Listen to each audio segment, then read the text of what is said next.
mentioned the resistance that some of these Democrat governors and leaders are having against what you and President-elect Trump are planning to do.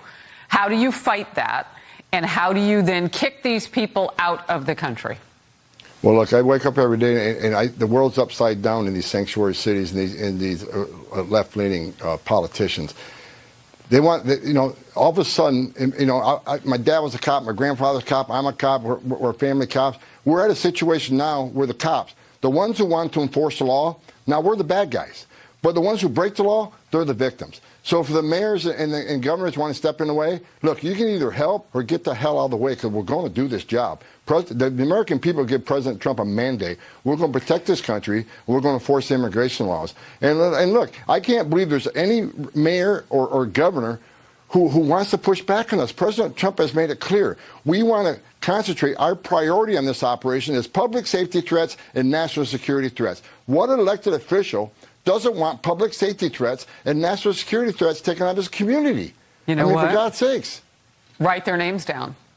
Because what you're talking about is getting rid of the worst, the criminals among us who broke our first law of sovereignty when they came across that border illegally. And some of them, 13,000 that we know of, still trying to figure out where they are, committed murder in their countries before they got here. I mean, yeah, I think it's pretty simple. The American people have spoken. Write those lawmakers' names down if they didn't listen to those people who voted. Boy, oh boy, oh boy, oh boy, oh boy. We got to talk about my favorite topic once again. 2 days in a row. I'm loving it. Talking about woke Chicago Mayor Brandon Johnson, who just got humiliated by his city council after they voted 50-0 to strike down his property tax proposal. It was not even close. As the city's budget battle heated up today, aldermen overwhelmingly voted down the mayor's $300 million property tax increase. The final tally here, 50-0. So what now? NBC5's Natalie Martinez looks at how the city is planning to fill this massive budget deficit before December 31st. Chicago's mayor appearing confident this afternoon despite a rare unanimous vote by the city's 50 aldermen, a vehement and largely symbolic no to his proposed $300 million property tax hike. This matter has been voted down. Calling himself the collaborator-in-chief, he announced that he'll negotiate details of the budget, but not his values. Making sure that we're not cutting services, making sure that we are responding to the structural damage that I inherited, while also making critical investments. It's a devastating loss for Mayor Johnson. I've been here, going on 17 years. I've never seen this kind of vote. You're watching the council become more independent. Without specifics on what other revenue he would allow, the mayor said that at its core, the budget has to ensure progressive revenue sources while upholding pensions and workers of Chicago. You only can tax so many things in Chicago. Hi, Mayor. Hi. So the alders that we've talked to said in their service in city council, not once has there been a tax proposal that has universally been shot down by every single person at once. Why do you think that happened today? Well, look, am I aware of the trauma that has existed in city government? Absolutely. It has been traumatic for people. So traumatic that it provoked me to run. And the people who are standing up here with me have that same motivation, is to actually get it right. Now, I know we're committed to repairing the structural damage. We're committed to that. We're committed to making sure that we're investing in people and not cutting services. And so to have an opportunity where you don't have this dictatorial style where you take it all at once, you have these little private conversations, maybe some, maybe more out loud, but you have these conversations behind closed doors, you do some, finagling, and then you come out with a proposal and everybody stands and either says yes or no. This is far more robust. This is what Chicago wants.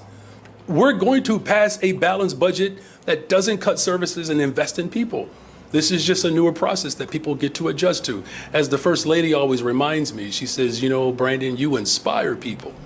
So where people have been shut out the process, they're being included into the process earlier.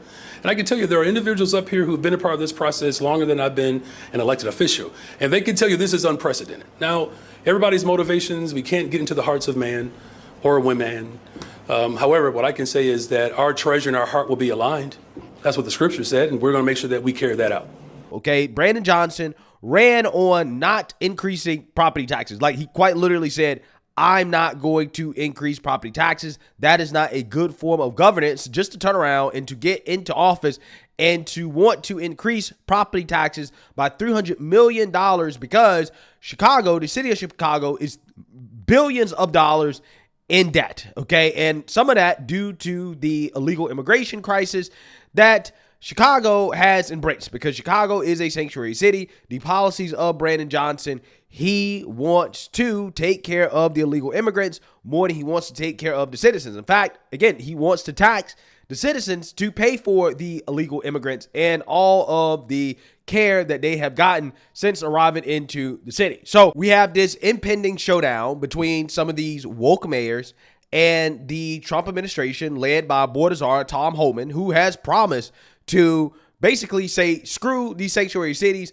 We're going to have mass deportation. Okay, we're going to deport the illegal immigrants, whether or not these woke Democrat mayors like it or not. And there's some mayors, like, for example, Eric Adams, who is being more reasonable, right? He's being non-committal about whether or not he's going to cooperate with the Trump administration. Mayor, you were talking before the break about folks living in fear. And one of the things that's causing a lot of fear right now is immigration and what Trump is promising to do. It was a key issue for voters. Trump is vowing to do mass deportations. There's 500,000 undocumented immigrants living in New York City. Some have lived here for decades. There's DREAM Act kids, dreamers, living in New York City. Again, some have lived here for decades. What's your message right now for the people in New York living in fear? I don't believe in mass deportation, but I don't believe in mass saturation. 220,000 migrants and asylum seekers came to the city, cost us $6.4 billion. I'm not allowed to let them work. I'm not allowed to have them be participating in the tax base of this city. We can't deport those who commit crimes in our city. We are not allowed to connect with ICE. This is a failed system. We need to fix it. And if we don't fix it, we're seeing what's happening in Chicago, what's happening in Houston, what's happening in Denver. This is wrong for cities to pick up this cost. They only gave me $200 million out of $6.4 billion that it should have gone to everyday issues in our city. On the other side of that coin, though, you've got Trump, who says that part of his plan is to send troops into the states and into the cities to conduct these mass deportations. Would you let him come into New York City? What's your scenario? What are your plans if he tries to do that in New York City? We have sat down and did scenario plannings on all of these issues. And there are a lot of laws, there are a lot of requirements. What we must do is to be prepared to address the issues as they come in front of us. Our team has been there.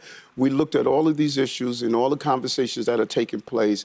The operationalizing of the theories that people want to do is different from the actualization of it. Again, people conflate sanctuary cities with the migrant and asylum issue. That's not the same thing. People who are paroled into the country, the sanctuary cities is stating to those who are here that you have the right to access the services of this city, because that's how we treat people in New York City. Yeah, so once again, you have Eric Adams being non-committal on whether or not he's going to push back against Trump and his plans to do mass deportation, okay? He's basically trying to thread the needle and essentially say, well, I don't necessarily agree with mass deportations, but I don't agree with mass saturation either, right? I don't feel like the immigration system as it is right now is working, and he's tried his best not to attack Trump, right? Despite the fact that the cackling hands are trying to get him to attack Trump. Now, one Democrat mayor that has no problems with attacking Trump is woke Mayor Brandon Johnson, who came out and said that he refuses to cooperate with Tom Homan and the Trump administration yesterday. And now he's doubling, tripling down on not cooperating with the federal government after being humiliated by his own city council. Take a look. Today in public comment, it was mentioned that someone hoped that President Trump addressed you. How would you address him? And if he offered to be a collaborator in chief, would you receive his extended hand? Well, first of all,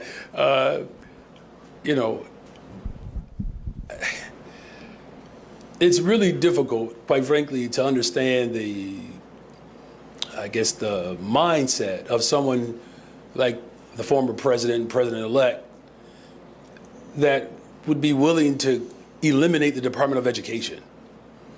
It's really tough to even just understand why he would do that, right? Public education at the expense of the state, after all, is a Negro idea, the words of W.E.B. Du Bois, right? And so, you know, he doesn't believe in science in any formation. And so there's real environmental issues that we have. We restore the Department of the Environment. You know, I don't even really know what his full position is, you know, on really growing business in our economy. You know, when he is, you know, insisting on, you know, tariffs that would ultimately cripple local economies like ours, especially because this is a global economy, right? So his behavior, particularly around even the economics, is not going to help make sure that the people of Chicago can afford to buy groceries. I mean, these are very dangerous threats. And then, of course, you know, his blatant, you know, characterization of the Department of Justice, as well as the way new arrivals are and immigrants are being treated is just, it's just sickening. Look, I'll say this lastly. As a black man, why would I cooperate with agents that are looking to terrorize people? You know, and so I just, here's what I'm recommending to the president. Here's what I'll recommend to him. That the city of Chicago is the greatest city in the world. He has an opportunity to actually figure out how to unite this country. There are working people in this city that are afraid, scared. How could someone be that comfortable knowing that he is causing that type of fear and terror? That can't come from government leadership. That looks a lot like some of the things that I would teach when I was a social studies teacher. And it looks like a really nasty form of government that would isolate people. It's that type of mindset that not only enslaved people, but it sent people to gas chambers. So we're going to defend people. We're going to make sure that we're protecting families in this city. So he can help with that or get out the way. Yeah, so woke Chicago Mayor Brandon Johnson is basically saying that Trump wanting mass deportations is the same type of rhetoric that led to slavery and the Holocaust. These people don't know how to make an argument without exaggerating and race hustling, right? I mean, this guy really is one of the most embarrassing mayors in American history, right? I'm so serious, okay? I'm so serious. Him and Tiffany Henyard, they're two peas in a pod, to be honest with you. I understand that woke Mayor Brandon Johnson doesn't want the mass deportations to happen, but I really do think he's going to lose his battle with Tom Homan, right? I do not think that he is equipped to win this battle. I don't think he understands what's coming from the Trump administration. I really don't. Okay? I think that this man is in over his skis because not only does he seem to not understand that his own city council does not agree with him when it comes to his Looney Tunes proposals, like, again, trying to raise property taxes on people to pay for his illegal immigrant operation, but also just the people of Chicago don't agree with this either, right? This is why he has such a low approval rating. This is why more people than ever before in Chicago voted for Trump, which is something that he doesn't like to hear, right? He doesn't like to hear the reality of how people actually feel about his administration. Take a look. Mayor Johnson, your approval rating is at an historic low. Chicagoans are saying that you're a worse mayor than Lori Lightfoot, if you can believe it. Your property tax proposal, $300 million property tax increase, just got shot down 50-1. That's got to be a record. Primarily because Chicagoans felt that any tax increase that you propose is simply a migrant tax, that money's going to pay for migrants, almost to the penny. Considering your rhetoric, even here today, comparing Donald Trump to Hitler, do you really believe that Donald... You better hurry up and ask a question, otherwise your arm going to get real tired. Hurry up. No, I'm good. No, but well, we're Mayor, not, so hurry up. Right. Well, Mayor Johnson, considering your rhetoric towards Donald Trump, his border czar, Homan, has already said... You're about to get that mic passed. You got to ask the question, sir. You're wasting people's time. Well, you know, just ask the hundreds question. of thousands of people on okay, at so William check J. this Kelly out. on If Twitter. you don't ask your question, Yeah. we're going to move on to somebody else. You're interrupting my question is what You haven't asked makes it difficult. Can we okay? move on to the next person, Okay. Nefsa Here's the Hyatt? question. Thank you. They're saying that they're going to double down on sanctuary cities like Chicago due to your rhetoric. Mm-hmm. You're $1 billion. Okay, I've in had the hole. enough of this. How are you? You have to learn how to articulate yourself and ask an articulate question. Here's how we're going to balance our budget. Thank you. I've heard your question. You know what? Let's take this mic from this person here.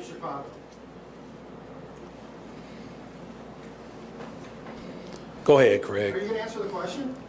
Here's a better way in which you can frame this. Are you going to ensure that the behavior that you continue to conduct with, are you going to ensure that you're going to stop it? So you're asking me not even a question. You're going on a monologue. You interrupted the question, Mr. Mayor. Do you have? Craig, can you answer the next question? Yo, William J. Kelly is a dog. William J. Kelly is a beast. He really is. I will never get enough of this man absolutely trolling these Democrat mayors of Chicago, right? He did that with Lori Lightfoot. And there you have Brandon Johnson basically losing his mind over a journalist asking a question, but hey, giving him some context, right? I mean, William Kelly is not doing anything different than what they do on CNN.